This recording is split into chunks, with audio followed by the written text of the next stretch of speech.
Mga best, anong nilalang ito?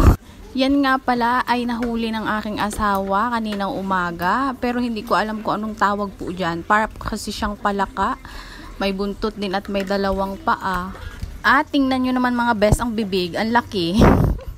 Tapos yung katawan niya mga best, may mga tinik-tinik. Kaya naman dahan-dahan ko lang po yan na inahawakan kasi nakakatinik po talaga yung tinik niya. At yan nga po yung ilalim, may dalawa pa po siyang, ewan ko kung ano po yan.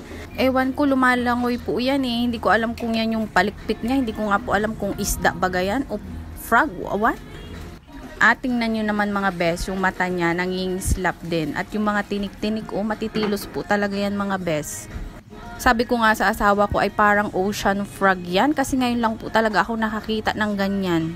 Baka naman po may nakakaalam kung anong nilalang yan mga best. Paki-comment down below naman po. Yun lang mga best. Na-share ko lang. Bye!